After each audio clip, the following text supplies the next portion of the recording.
pada waktu kita hari ini dan coaching akan saya amati dan saya nilai sesuai dengan bukti penilaian. Apakah sudah sesuai dengan kata atau belum? Kemudian bagaimana Pak Adi memberikan pertanyaan yang berbobot kepada coaching dan juga bagaimana coaching merespon atau menanggapi pertanyaan dari coachnya.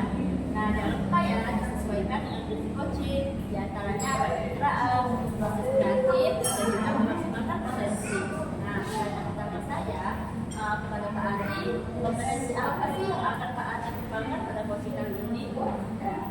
Baik, kompetensi yang akan saya kembangkan yaitu yang pertama presensi atau kehadiran tubuh, kemudian mendengarkan hati, dan yang terakhir memberikan pertanyaan yang berbobot kepada coaching. Pertanyaan yang kedua ya Pak Adi, kompetensi apa yang nanti akan Pak Adi kembangkan pada yang ingin Pak Adi observasi? Untuk kompetensi yang spesifik yang akan saya kembangkan yaitu mendengarkan hati dan memberikan pertanyaan yang berbobot. Baik, bagus sekali. Kemudian yang terakhir ya Pak, indikator apa yang digunakan agar proses coaching kali ini bisa berjalan dengan lancar? Saya ingin coaching saya ini bisa menemukan solusi dari permasalahannya atau menemukan langkah-langkah dalam menghadapi permasalahan. Oke, mantap sekali. Baik, demikian dulu ya Pak Adi yang pastinya kali ini. Silakan Bapak melakukan coachingnya terhadap coaching. Terima kasih atas kesempatannya. Assalamualaikum warahmatullahi wabarakatuh. Baik, wassalamualaikum warahmatullahi wabarakatuh. Assalamualaikum Bu Rina. Selamat pagi. Apa kabarnya Bu Rina hari ini? Alhamdulillah, kabar saya baik. Pak, apa gimana kabarnya? Alhamdulillah saya sehat Bu Rina. Ya, Bu Rina kemarin katanya Bu Rina mencari saya. Kira-kira ada yang bisa saya bantu Bu Rina? Iya Pak, kemarin saya mencari Bapak. Maaf ya Pak ya sebelumnya. Di sini. Ya Bu, tidak apa-apa. Kalau bisa saya membantu, insya Allah saya akan siap membantu. Ya begini Pak, saya mau bercerita mengenai guru saya di kelas yang kurang antusias dalam kegiatan pembelajaran. Tadi di kelas saya belajar matematika, materinya tentang pecahan. Nah, saya siswa saya mencari pecahan yang senilai, tetapi saya melihat ada beberapa anak yang kurang antusias dalam pembelajaran. Oh begitu Bu Rina. Kira-kira kenapa ya Bu Rina? Kurang tahu juga Pak ya, makanya saya mencari Bapak. Baiklah, lalu kira-kira harapan Bu Rina dalam pertemuan kita hari ini apa Bu? Harapan saya ingin mendapatkan solusi dari permasalahan saya ini Pak. Dan juga di sini saya ingin menambah pengetahuan saya tentang kasus ini. Baik Bu Rina, izin saya bertanya kepada Bu Rina. Menurut Bu Rina, kesempatan apa yang Ibu miliki sekarang? Kalau menurut saya sih Pak ya, kesempatan yang saya miliki adalah saya akan menjadi seorang pendidik yang menuntun anak dan memberikan media pembelajaran yang lebih menarik lagi kepada anak, seperti memberikan pembelajaran melalui video atau ice breaking dan memutarkan lagu seperti itu Pak.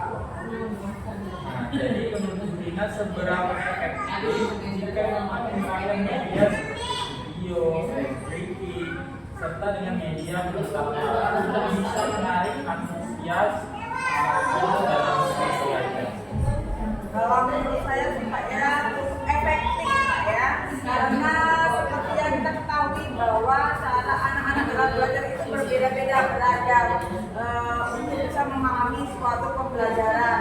Dan menurut saya juga jika kita menggunakan video dalam pembelajaran akan saya tampilkan dengan menggunakan proyektor Pak ya yang ada di sekolah, dan kemungkinan besar pertama-tama mereka akan antusias dan senang apa yang akan kami tonton nanti.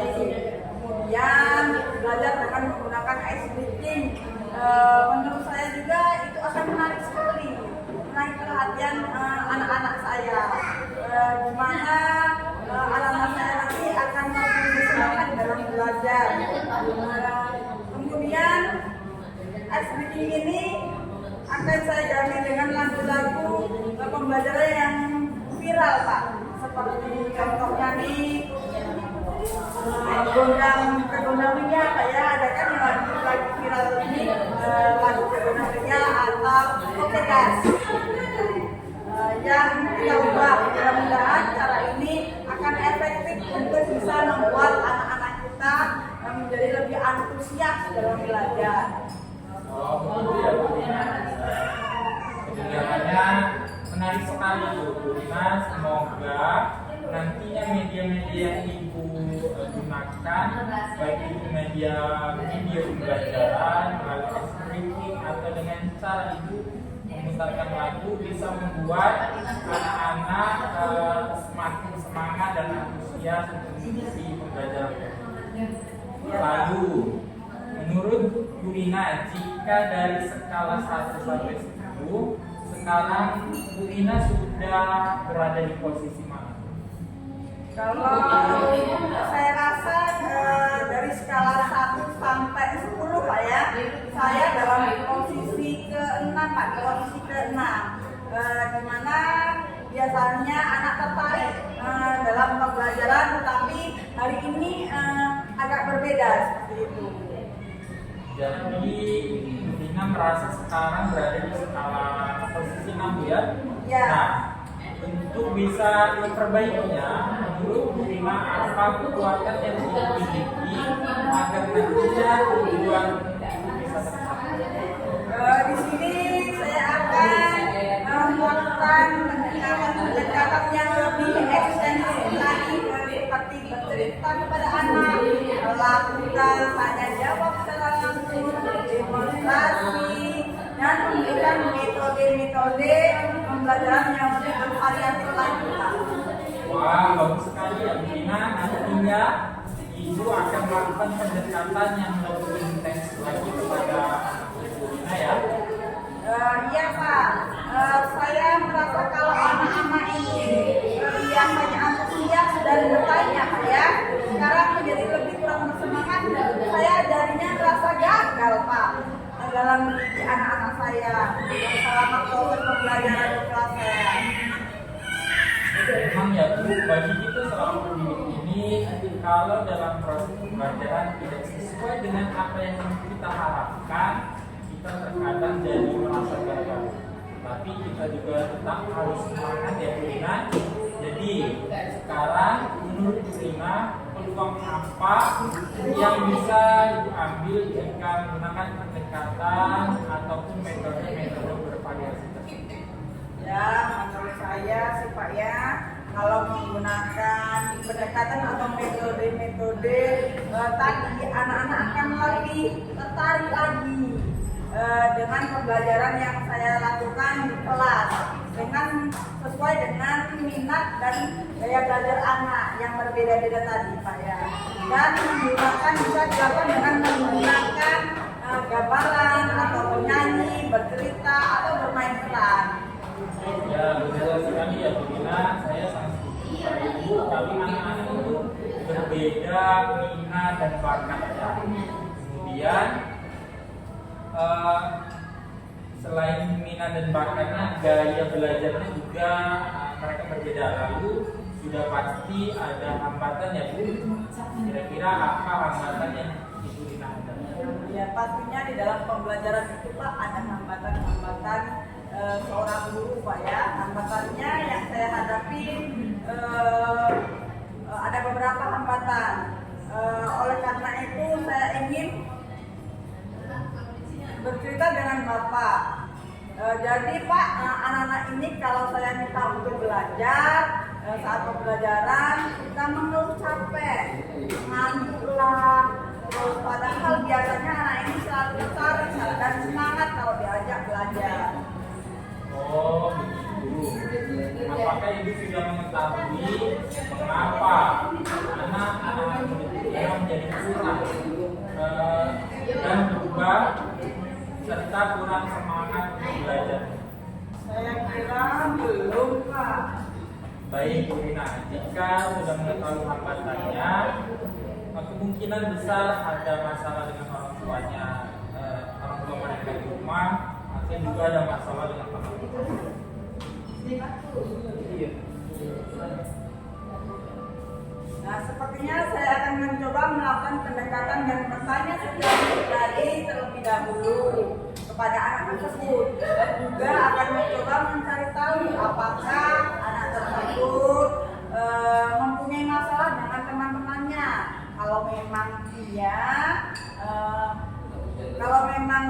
iya, Pak ya, apakah anak tersebut mempunyai masalah? Saya akan mengetahui apa masalahnya. Kemudian saya akan menghubungi kedua orang tuanya dengan cara menelpon langsung atau melalui WA. Mengapa anak tersebut berubah menjadi malas dalam belajar?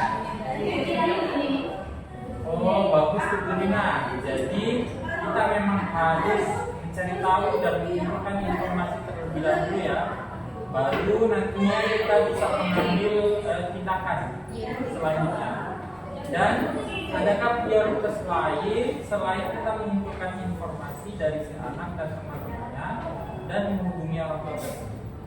Ya, mungkin saya akan melakukan pemanggilan dulu kepada orang tuanya dari murid saya tersebut, Pak ya, secara langsung untuk berdiskusi dan mencari solusi tentang masalah yang dihadapi oleh murid saya tadi.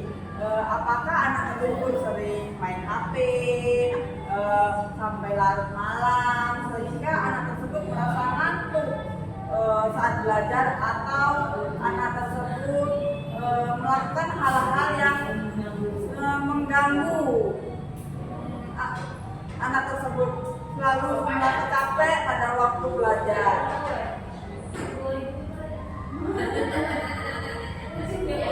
Ya, betul sekali. Berarti ibu akan lebih memprioritaskan pertamanya pada orang tuanya terlebih dahulu, pada anak secara langsung, baru nantinya bertanya dengan orang tuanya ibu. Iya, betul sekali, Pak. Selanjutnya, strategi apa yang nanti akan ibu lakukan dalam proses belajar? Ya, jadi di sini strategi yang saya akan lakukan dalam proses pembelajaran, saya akan memberikan media pembelajaran yang lebih menarik dan bervariatif lagi, memberikan materi tentang pecahan media dengan menggunakan media yang inovatif dan konkret, ataupun bisa juga dengan menampilkan video-video pembelajaran yang menarik seperti itu. Boleh juga itu idenya Bu. Berapa lama jangka waktu ibu untuk mencapai tujuan tersebut? Kalau untuk anak SD, Pak ya, tergantung Pak ya, tergantung dengan kemampuan anak itu sendiri. Jadi tidak bisa kita menargetkan atau ditargetkan, tapi saya mencoba untuk beberapa minggu lah. Sekali Bu, berarti ibu nantinya akan membawa media pembelajaran yang nyata ya Bu, agar anak-anak lebih paham. Iya, betul Pak. Jadi Bu, apa ukuran keberhasilan anak untuk mencapai tersebut? Ya, menurut saya sih Pak ya, kalau anak sudah mandiri, tidak lagi dibantu oleh guru, serta dia juga sudah bisa membantu teman mengerjakan tugas yang diberikan oleh guru, itu termasuk sudah berkembang dengan baik. Kalau sudah bisa mandiri tetapi masih dibantu oleh guru, itu berarti kan belum mandiri Pak ya, belum bisa berkembang. Oh begitu. Bagaimana cara untuk mengantisipasi anak yang belum mandiri? Ya, saya akan melakukan pendekatan secara langsung Pak dengan anak tersebut dengan cara mengajaknya bercerita. Terus bagaimana komitmen Bu Rina agar anak nantinya lebih antusias?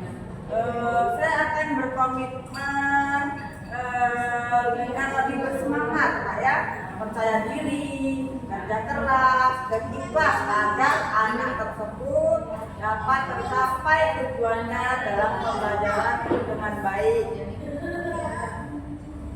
Oke, bagus sekali Bu, semoga berhasil ya. Apa tinggal lanjut Ibu setelah ini untuk mencapai tujuan yang sudah Ibu rencanakan?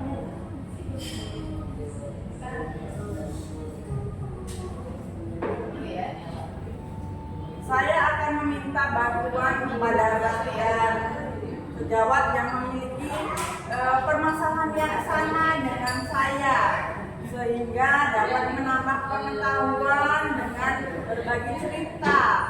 Lalu saya akan berkolaborasi dengan orang tua murid supaya orang tua murid dapat melatih anaknya di rumah, jangan hanya belajar di sekolah saja.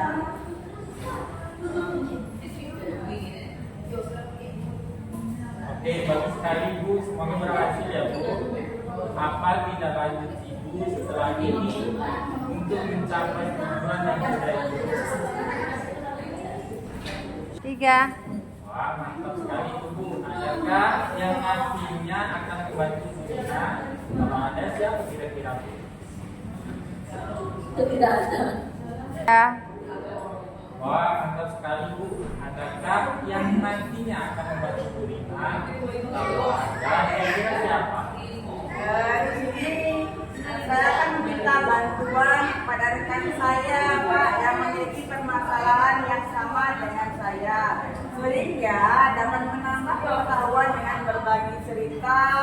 Lalu saya akan berkolaborasi dengan orang tua murid supaya orang tua murid dapat melatih anaknya di rumah, jangan hanya belajar di sekolah saja. Oke, bagus sekali Bu. Semoga berhasil ya. Apa tinggal lanjut Burina setelah ini untuk mencapai tujuan yang sudah Ibu rencanakan? Oke, saya akan memberikan pembelajaran yang lebih menarik, Pak, dan menyenangkan agar anak lebih nyaman saat belajar di dalam kelas.